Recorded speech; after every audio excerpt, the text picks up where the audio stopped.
monsters, madness, and magic.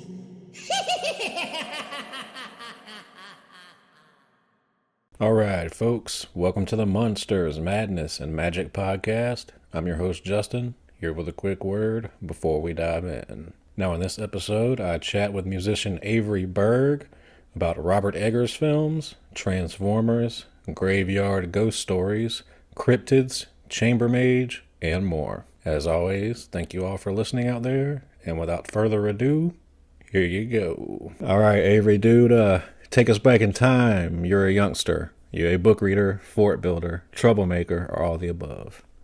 So definitely a little of all the above, but fort builder above all else.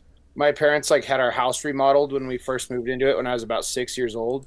Mm-hmm. So that provided just a good decade of building materials, So there's never a shortage of scrap wood and scrap metal, and there's a big pile of scrap metal and old shit on our property when we first moved onto it too. So I was always building shit, and big Indiana Jones fan too. So I was always trying to make booby traps and shit like that. And, my forts would have a tripwire, and it would make a saw blade swing down or something. Oh, you're blending fort building and troublemaking. Oh yeah. Yeah, see, I grew up in the sticks, so I would have killed for some extra building material, but I just had to break some sticks and make a teepee. I've told the story before. Got chiggers on my balls from building forts in the woods in my underwear. Never, not a good idea. Well, I had a little bit of that experience too, because I was from Bainbridge Island, Washington, before I moved to Colorado. So I had my share of building forts in the woods as well. Washington, no Bigfoot sightings? No, none for me. Well, I'm sure what I thought were when I was, 5 years old when I lived there. But So, would you say you grew up mostly in Colorado then? Yeah, we moved to Colorado when I was 5. Okay, cool. So, yeah, Colorado. Colorado doesn't have any cool cryptids, unlike the Pacific Northwest. Yeah, I think the one that South Carolina is most known for is the Lizard Man. I don't know if you've ever heard of him. Oh, no, I've never heard of the Lizard Man. Dude, there's a whole town dedicated to the Lizard Man. There's a Lizard Man Fest. They've completely commercialized it, and it's a whole thing. Oh my God, that's sick. I got to check out the Lizard Man then. Yeah, I can't remember the exact story, but I think it was in the 60s where, people had chunks of their car bitten out, and people, there were some sightings of a lizard man. It's something to look into if you're into that kind of thing. I think I don't know if you watch Seinfeld at all, but I think yeah, dude. The elusive pig man Yeah. from the hospital in Seinfeld. That's my favorite cryptid too. Yeah. So you said you were all the above. What books were we talking about? What authors you lean towards? So I wasn't a huge reader.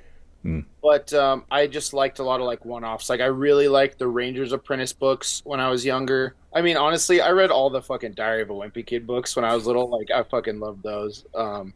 But I started trying to get back into, or I read Tolkien when I was younger. I read a lot of Stephen King when I was younger. And then I fell off of reading for a long time. And then I just kind of got back into it a couple years ago. So I started The Terror by Dan Simmons, and that's been really fucking good so far. And I've heard the show is really good, but I want to wait till I finish the book to watch the show. I just started Wheel of Time. I have 5 series started right now, and I'll just go back and forth because I have a lot of trouble finishing shit once I start it. You got a long way to go for Wheel of Time. Yeah. I certainly do. I probably won't ever finish it, but I'm loving Eye of the World so far. The series, the Rangers series that you said you like to read, who wrote that? Oh, Ranger's Apprentice. Yeah. Who wrote that? Oh, let me see.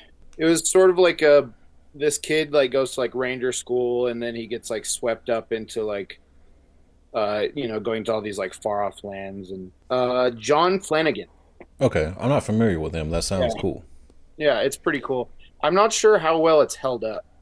It might I read it when I was in middle school, so it might be pretty young adult oriented if I were to go back and revisit it. But I just found a copy of the first book again at the Arc the other day. It's a Goodwill, so I might skim over it and see if it held up. When I was really young, I started with the Hardy Boys, and I can still read them just for the nostalgia Oh, factor. But they're really, they are yeah. what they are. I forgot. Yeah, my dad and had all the Hardy Boys books, and I read all those too when I was a kid. I totally forgot about those. I don't have to ask if you're a Transformers fan. No. Wow, dude. Totally done. So you started? Did you start on the original series? No, I started in Transformers Armada from 2001, 2002. Okay. Just because that's what was popular when I was. Well, I started with Transformers Armada and the 1986 movie, Ah. and then I went through like the later stuff, like Transformers Energon, Transformers Cybertron, and then I went back to G1 later, and like some of the obscure Japanese stuff, like Headmasters and Victory. That the '86 movie that caused a lot of childhood traumas. Yeah, it definitely did. Were you a big video game guy growing up? Not really. Like even today, still, it's like I love the Sly Cooper games to death, and I love the Uncharted games, Hmm. and I kind of played Skyrim, and I play Call of Duty like once a year for like a month. But other than that, other than that, not really. My reason for asking, I was just wondering if there were any Transformers games that you thought were worth a damn. Oh, okay. Well, I mean, Fall of Cybertron had like the sickest fucking multiplayer ever. Yeah, that's the one. That's the one I played the most of. My That shit friends was and I. so Yeah, sick. I Yeah. always got my ass kicked, but it was fun. Oh, me too. Yeah, but like it's so cool to like be like one of the jets. You know what I mean? In the multiplayer and like transform midair and like shoot somebody out of the sky. Like that shit was so cool. Damn, yeah, dude. I hadn't thought about that in a long time. That was a cool game. Hmm. I picked up the like Revenge of the Fallen game, which I don't give a fuck about the Michael Bay movies at all. But like I don't know, I picked up that game at like a thrift store years ago. But even still, it was like probably almost a decade since the movie had come out, and I like hopped on the online lobby, and after like an hour, there's like one person that got on. Just you and that guy. He probably did. He kick your ass, or did you not? Oh, He's been waiting.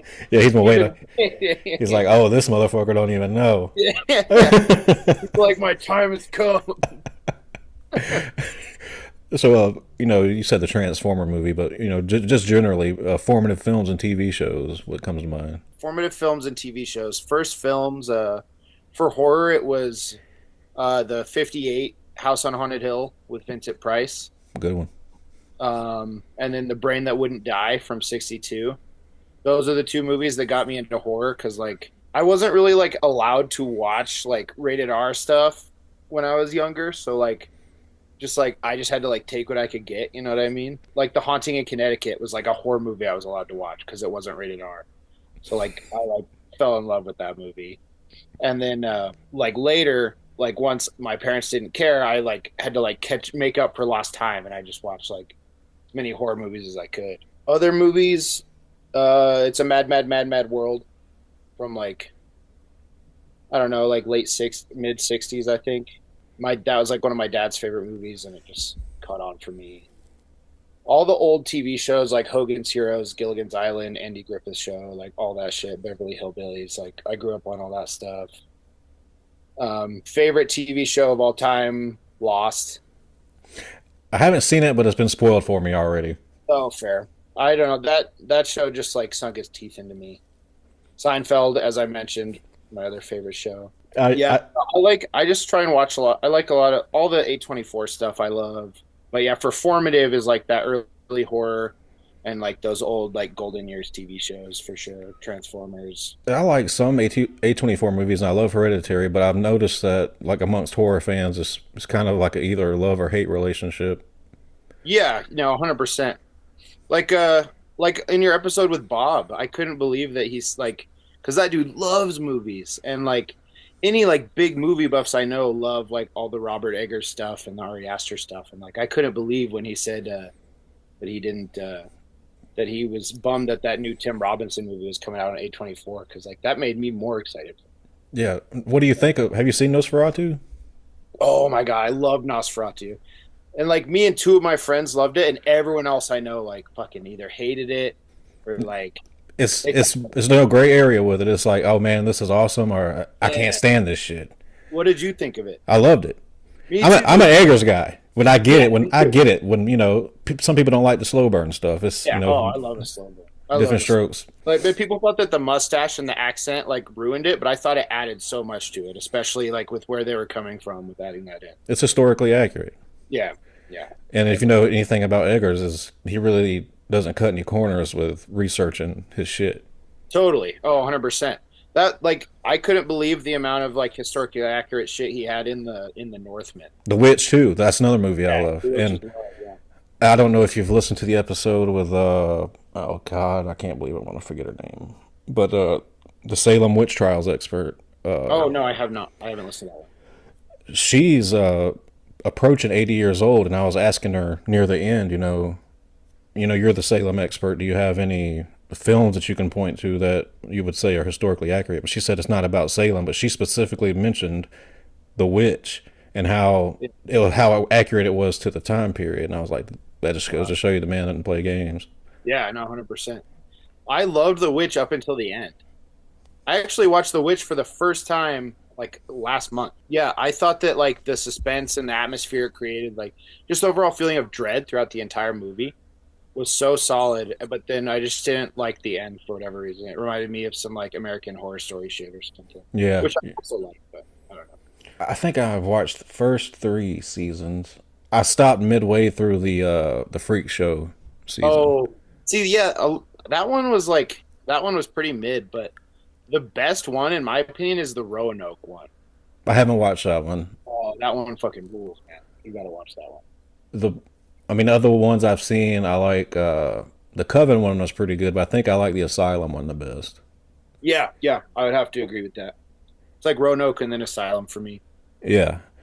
Yeah, And, when you were mentioning TV shows, you threw out a lot of old stuff. So I grew yeah, up, yeah. I was raised by my grandparents, so that's my bag too. Where you just was that from your parents, grandparents, what have you? Yeah, that was from my dad. Hmm. Because my dad went blind when he was 23, so he really held on to like all that old stuff because that's the stuff he remembers being able to see and watch. So yeah, I definitely grew up on all that stuff. Gotcha. What about music, man? Where does it come from? Your interest in playing music, and was that your dad or parents or anything as well? Yeah, I think that just music in general was definitely my dad because he's like a blues guitar player and he likes all that old like classic rock like Creedence, Allman Brothers, Jefferson Airplane, Traffic, like the old stuff. But in terms of like metal, I guess I kind of found all that on my own. Um, Okay. I think I heard a kid one day just mention the song title "Welcome to the Jungle." And I was just like, huh, what's like the teacher in school, it was like fourth grade, was playing like some lame song, and some kid was like, man, can't we listen to Welcome to the Jungle or something? And I was like, oh, what's that? And I went home and I looked up Welcome to the Jungle and like changed everything for me. Yeah, I had Appetite for Destruction, and the first time, I was playing it around one of my friends, he thought that there was like 3 different vocalists in the band because all the up and down that Axel was doing. I was like, nah, dude, that's Right? that's one dude. All his different registers he does. Yeah. My first CD was the live CD, Okay. like 91 through 92 live CD. Would you say that going to the movie theater was a big deal for you? Did you have any early memories of seeing any movies? The first movie I remember seeing in theaters was Finding Nemo. Wow.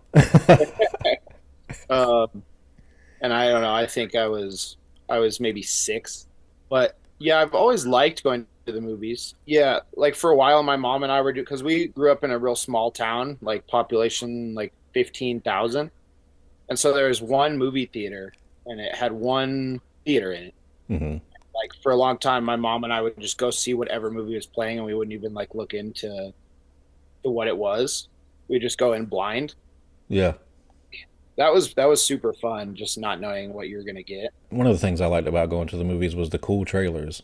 Because Yeah, you didn't have announcements or social media like this movie's coming out soon. That's how you found out. yeah, totally, for sure. I think I'm a little bit older than you, but were video stores big when you were a childhood? Mom and pop stores, Blockbuster, things like Yeah, that. I mean, I remember going to Blockbuster a handful of times, and I would just go like look at like all the like horror movie posters. I remember the one for like Dracula 300 or something, like kind of disturbing. That Yeah, was really yeah, yeah. I sort of think, not to say that there aren't good movie posters and stuff that come out from time to time, but it's kind of a lost art. It used to be like going to the record store, you see a cool album art. You're not going to sell an album no matter how good it is if the art sucks. yeah, 100%. Yeah, I love that look of like there's like scenery from the movie at the bottom, and then it just has the faces like up at the top in like the sky, like looking off different directions of the cast. Like I love that. I want to do like a Chamber Mage design of that. And that's Yeah, yeah. So clearly you sing, man, but did you ever pick up an instrument or anything? yeah, yeah. I started off playing guitar, and then I did piano for a little bit. Came back to guitar, and then I went through like a real big folk music period in my life. So I learned like banjo, and I messed around with violin for a little bit, and I took the Irish tin whistle pretty seriously for a while. Damn, you took it all. Yeah, I just that was like big thing for me as a kid. Is like try to learn like Corpaclani songs on the accordion, or like Elvady songs on the tin whistle or something like that. Yeah, no, I play guitar. I wrote a handful of riffs on the Chamber Mage album before I found any of the guys, and then once I met the guys, I was like, all right, take these riffs that I wrote and make them better, because like I play guitar, but I wouldn't call myself a guitar player. Yeah, that's what I was going to ask. Is it more of just I just want to do vocals and doing vocals on stage and playing guitar is a hassle type of deal? Yeah, well, I think like for this band in particular, I just wanted to do vocals. You know what Yeah, I mean? I didn't want to like be like chained down by an instrument. But for like other bands, I've played guitar and sang. Like I played in punk bands and like folk punk bands and stuff growing up, and I always played guitar and sang. Because like in my opinion, if you're playing a punk band, like nobody needs to just be doing vocals. Like you don't need to just have a singer. you know? the guy's taking it easy, too easy. Yeah, yeah, yeah. So you start playing guitar. How long after that do you get the urge to start a band, make your own music? I've wanted to like be in a band ever since I picked up a guitar. Mm. So like, yeah. Um, my first band was called Velvet Revolver, and it was around the time that I was really into Slash. Like fifth grade, I think. You beat him to it. The most impactful live shows you have attended as a fan. So he's a piece of shit nowadays, but seeing Choking Victim before Stizza was outed as like a huge piece of shit was like really impressionable on me as a kid. First time I saw Maiden, Mm. definitely. Let's see. One time I was in Seattle visiting. And I was walking around the city by myself, and I wanted to go see Venom, but I couldn't get in because the venue was like 18 plus. I was like 17, I think. And I was walking down the street, and like I saw these like crusty looking dudes with ghost mice patches and stuff, and they said they were going to this anarchist bookstore to do a folk punk show. And I just like followed them down, and I went to that, and like that was really impressionable on me too. How many times have you seen Maiden? Only three. Damn. I've seen them once. I want to try to get back to them again, but still one of the craziest things I've ever seen live. Which show did you go to? It wasn't like a long time ago. It was the album, like the Mayan album. I can't Oh, remember. Book of Souls. Book of Souls, yeah, Book of Souls tour. There we go. Brain fart. It was a good show though. Yeah, I the set list from the. I'm not a big fan of the Book of Souls record, Me too. but yeah, the set list around that tour was really cool. So before we get too far from your childhood, I like to ask everybody is what scared you as a kid? Definitely House on Haunted Hill, with Vincent Price. What else scared me as a kid? Oh, for some reason, Mothra in Godzilla versus the Sea Monster scared me as a kid. I mean, Um, I could see how that'd be scary.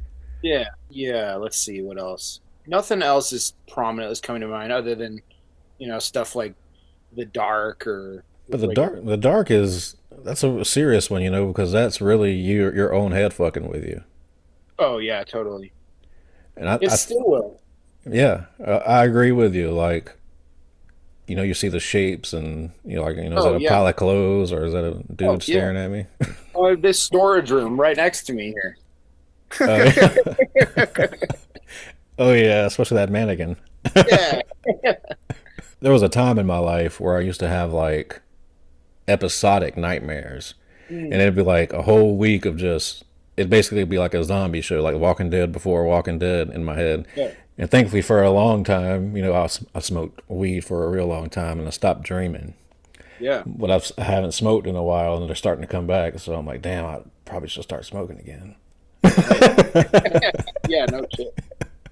Oh yeah. I mean, I had this one reoccurring dream when I was a kid where like all my stuffed animals would come to life and Uh, like they would start like, crawling towards me and I would freak out and like throw one of them or kick one of them.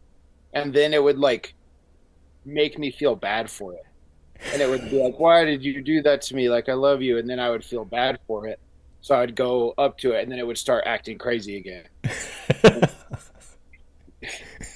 Did you ever watch any of the Ernest movies? I watched one of them. I don't remember which one. I think he's like sitting backwards on like on a on a donkey, and I he's th- wearing. is that Or no, Ernest Goes to Camp? Maybe is that what it was? is there one where he like joins the army or Yeah, something? Ernest Goes to the Army. Okay, I was gonna say because there's one that's it's called Ernest Scared Stupid, and it's an Ernest movie, so it's stupid, but yeah, it's one of those things. yeah. And there's a troll in that movie, and like what you can use against a troll is milk. So I used to have this nightmare where I would run around the table in my kitchen while this troll is chasing me, and each time I pass the fridge, I'm just trying to reach out and open it and grab the milk. Oh, It scared the shit out of me. that's hilarious. Did you ever watch the like any of the old Abbott and Costello movies? Yep. Yeah, those are another like. It's like you're still like watching a horror movie, but has like comedic elements to it. Like I just found a copy of Abbott Costello Meet Frankenstein. Or is Abbott Costello Meet Frankenstein or Abbott Costello Meet the Wolfman? One of them also has Dracula in it though.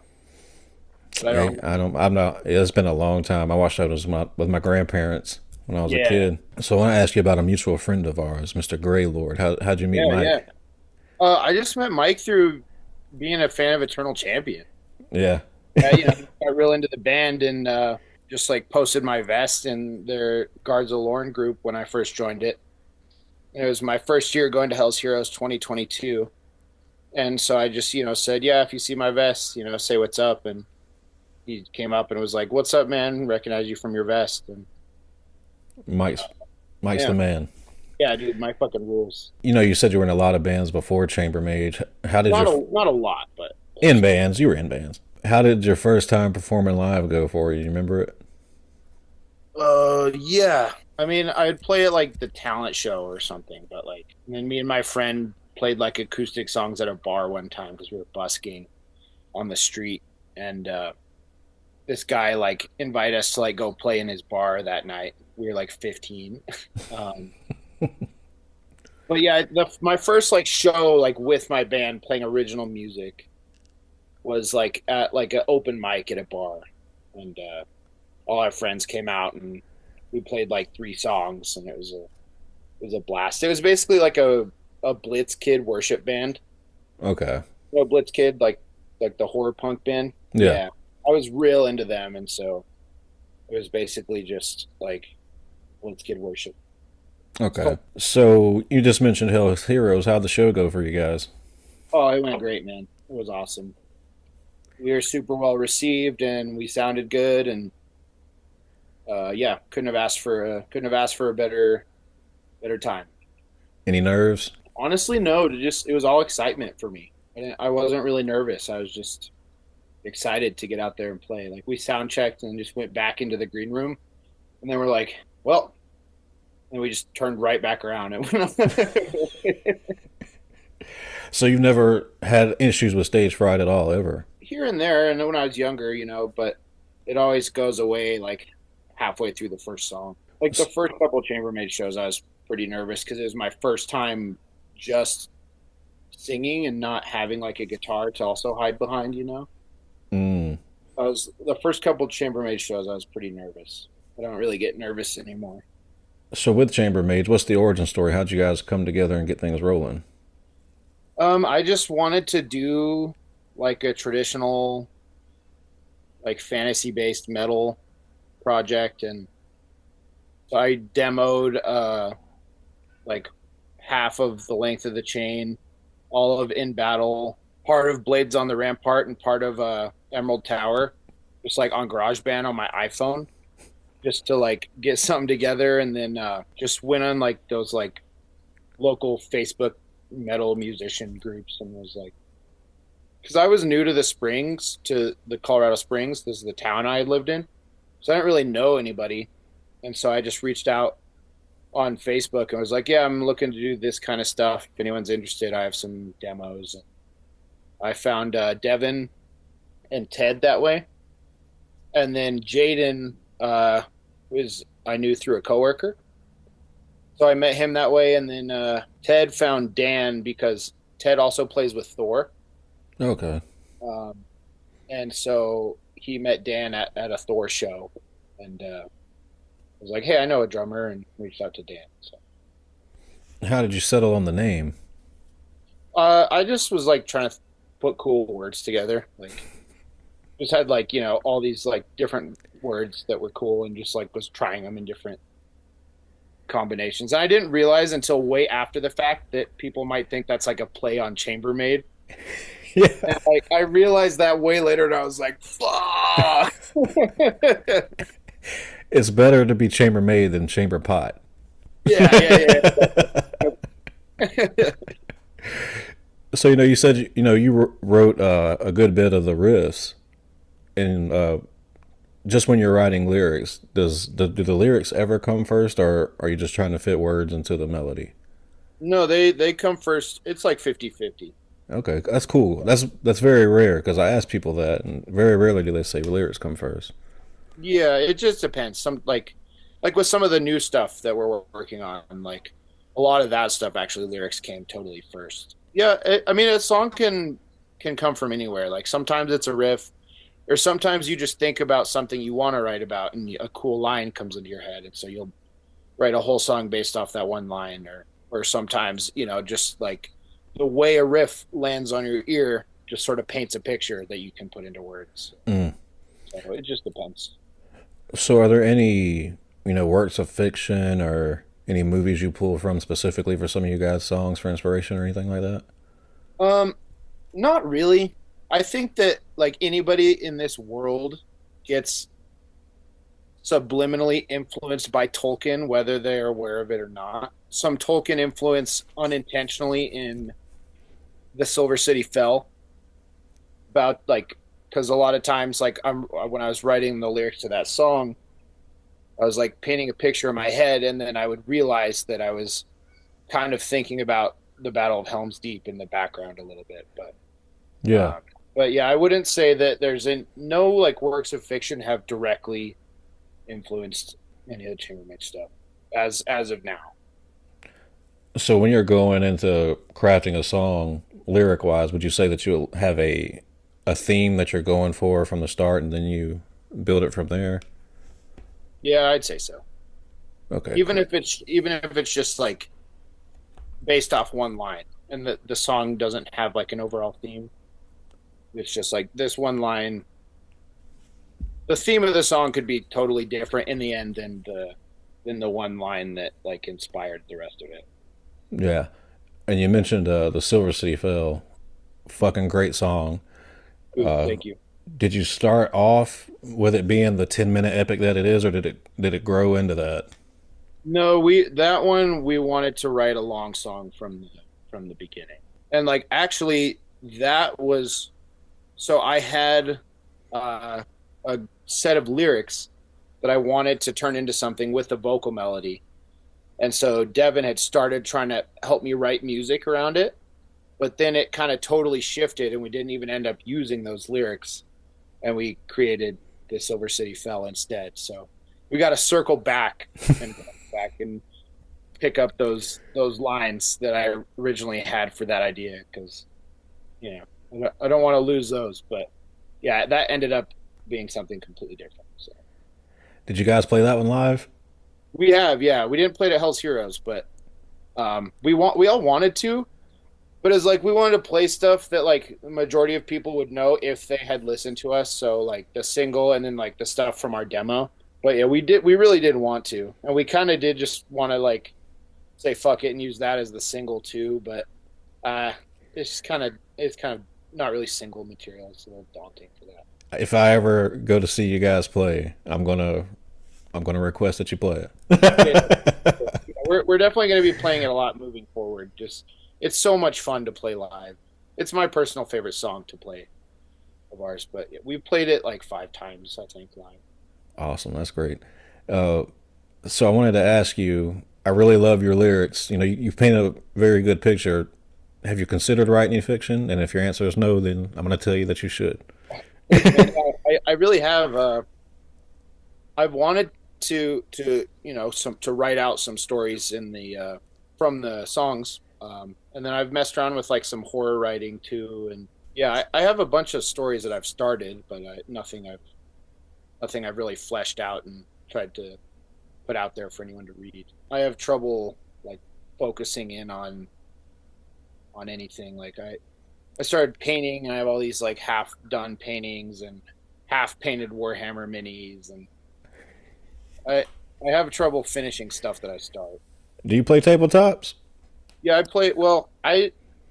have played Warhammer a handful of times, but I've more so just been into like, you know, building and painting the minis and stuff. And I'll do all that and put all his work in, and then when it comes time to play, I'm like, I feel like doing something else. Yeah, I feel that. So who did the album art?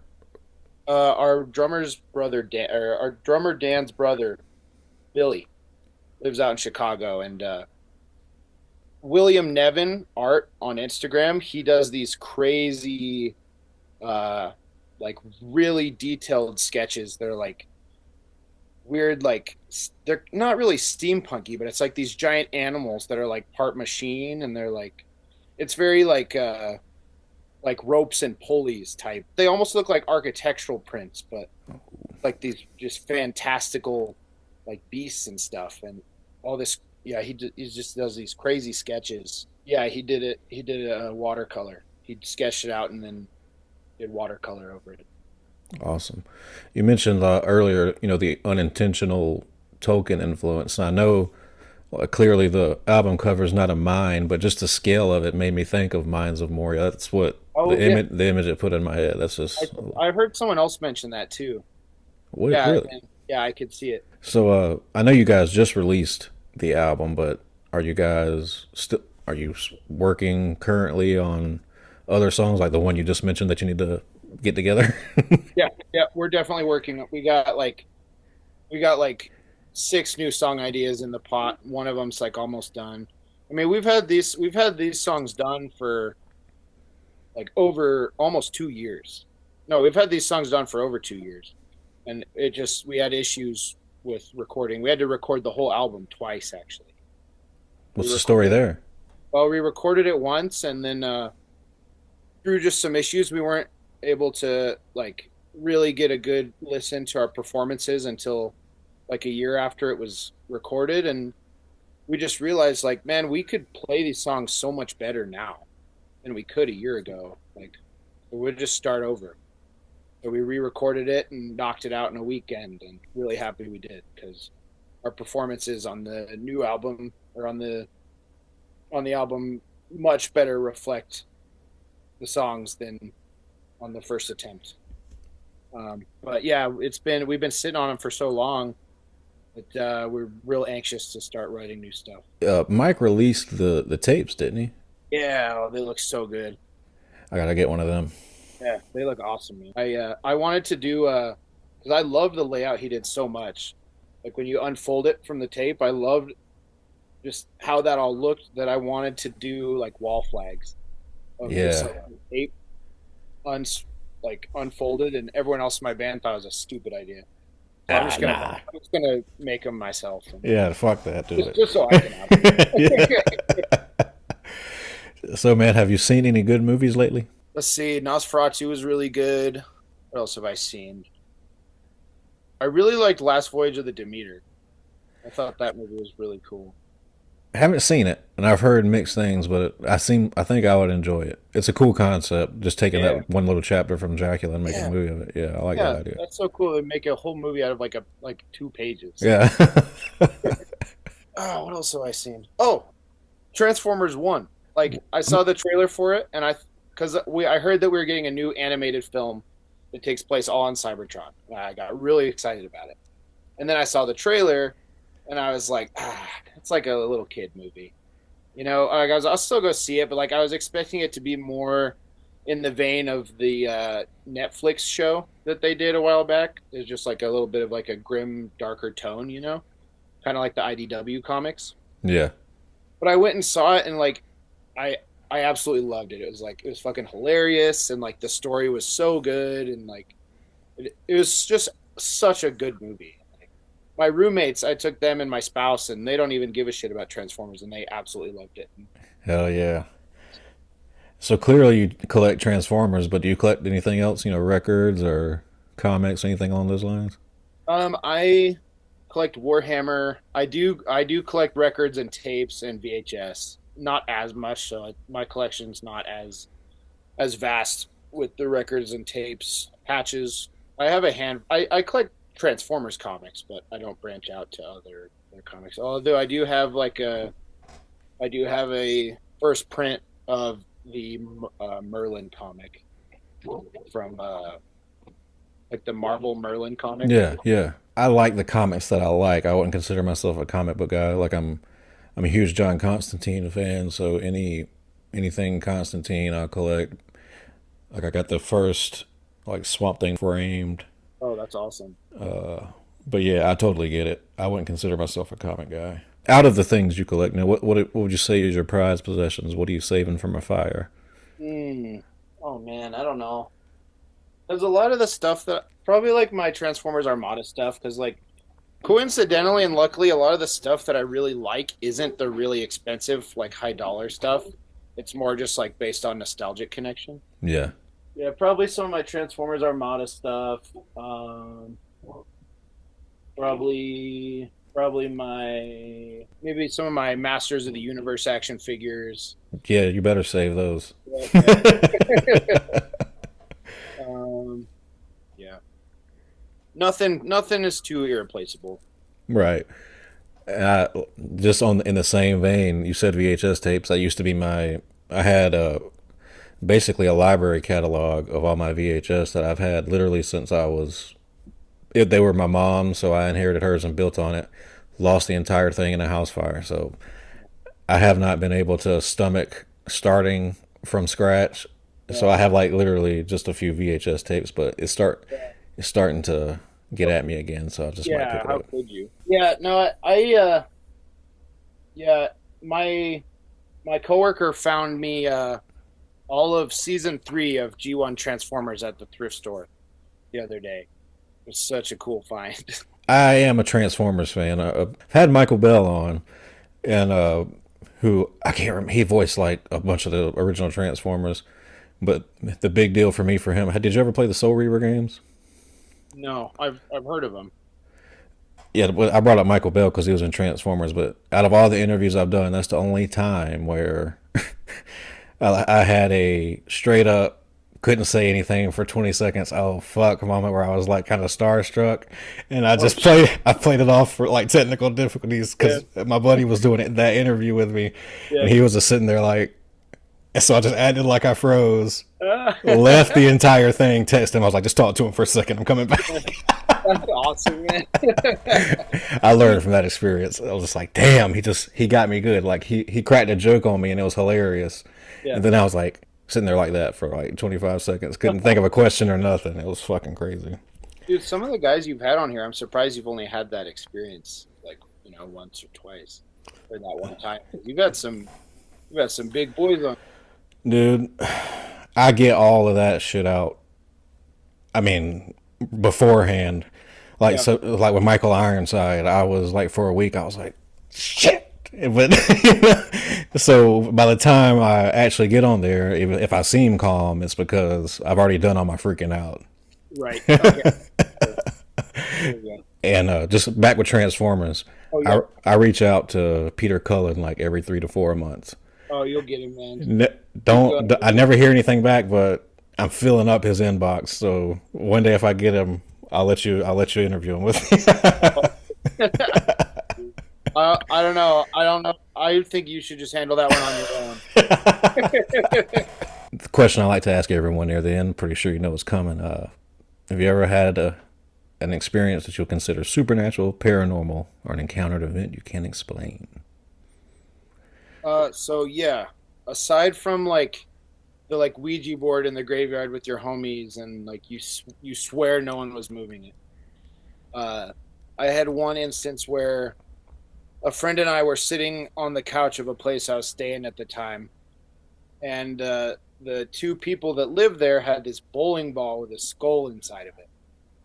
And like they would always be like, "Oh yeah, that's Charlie," and I was whatever, and like they're like, "Yeah, he's haunted," and I was like, "Oh, okay."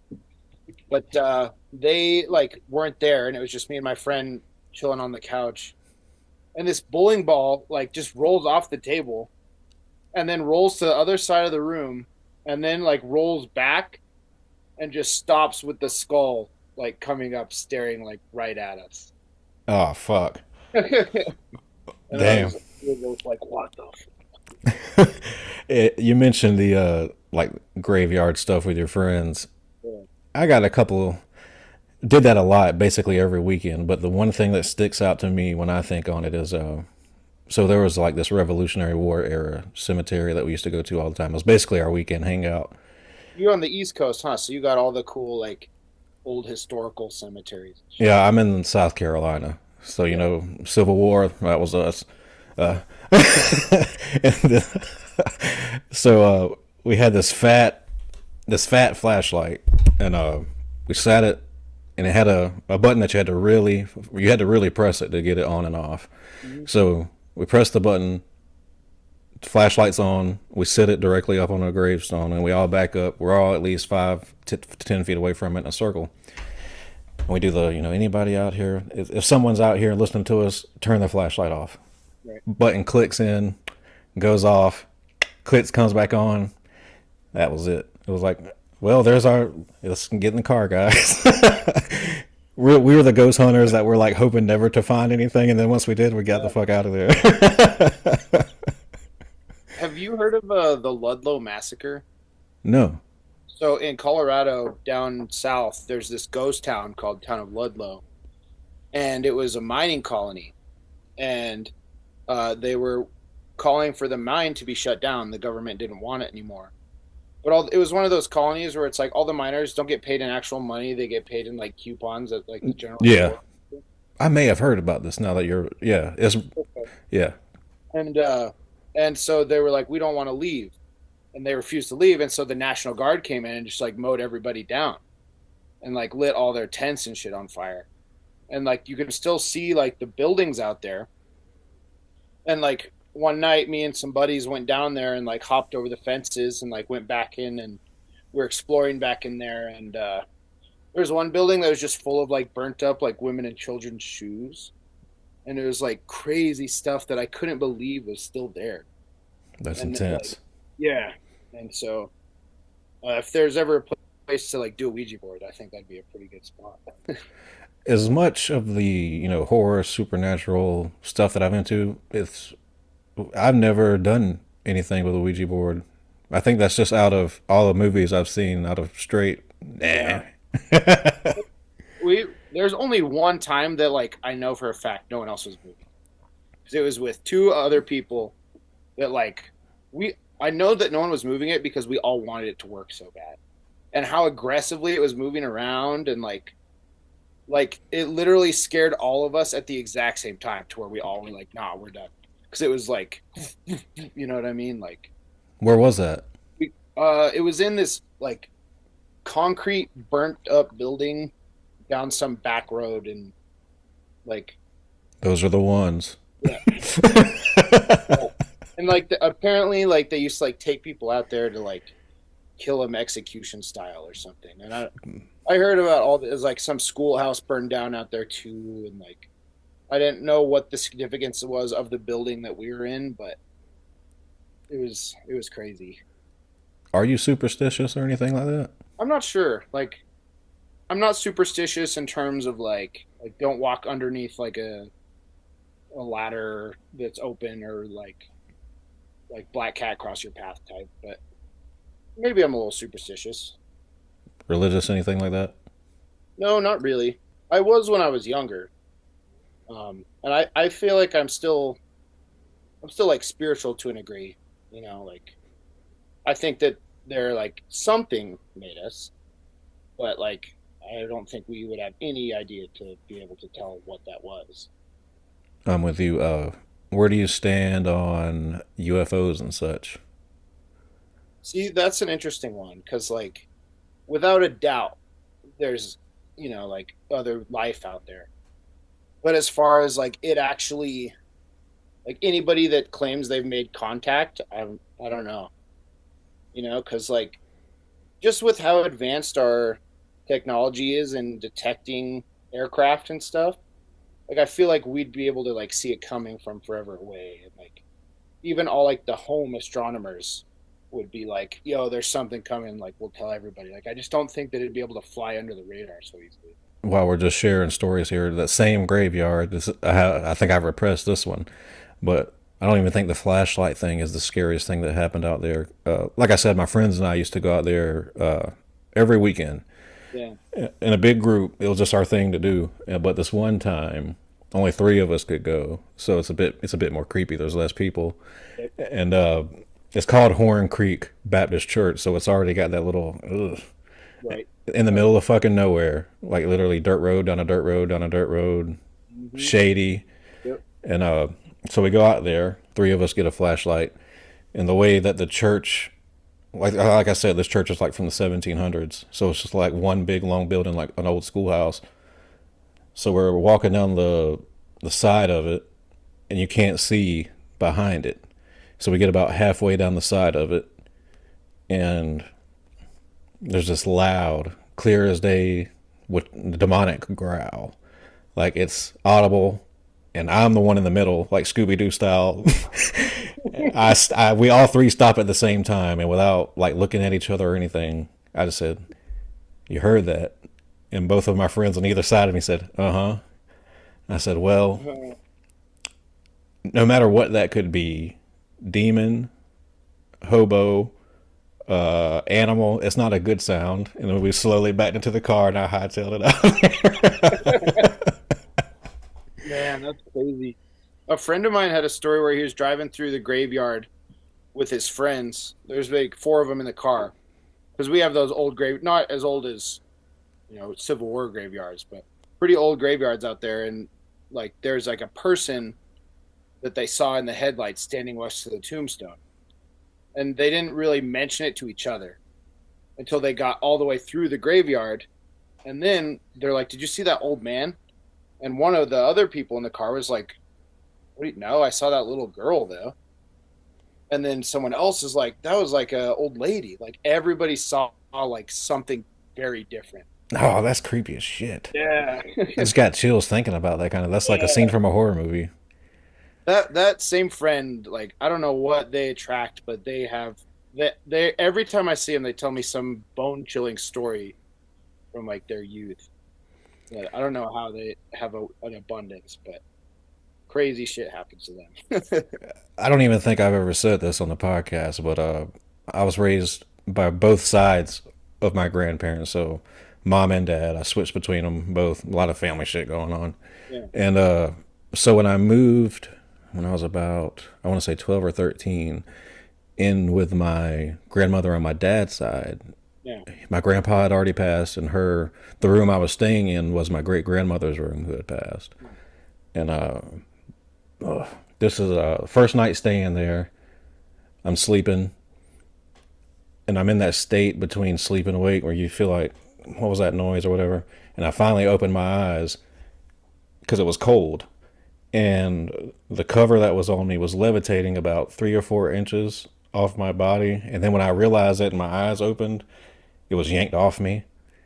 And I lived there till I was 17, 18 years old. Nothing like that ever happened again. Just the first night. I wasn't dreaming. I was wide fucking awake after that. But yeah, I told my grandma that, and she just attributed it to, that's probably your great grandma, just letting you know not to fuck around. Did you, when your grandma told you it that way, did that give you like some degree of like comfort at all, or? Yeah, I was freaked out for sure when it happened. Yeah. But there was never any, like, that side of the family was what I consider the sane side, and like she was religious and good to me, and so I was like, okay, that was probably just my great grandma, and it didn't bother me anymore. So maybe that's why it never happened again. Man, I wouldn't have been able to go back in that room. I stayed there for a long time. Yeah. When something like that happens to me, I just kind of, shove it down, which isn't good. But I'm just like, oh, let me just forget that out of the ear. Everyone that lives in my house has had paranormal experiences with this basement that I'm sitting in, except for me. Try to act like I saw something over your shoulder.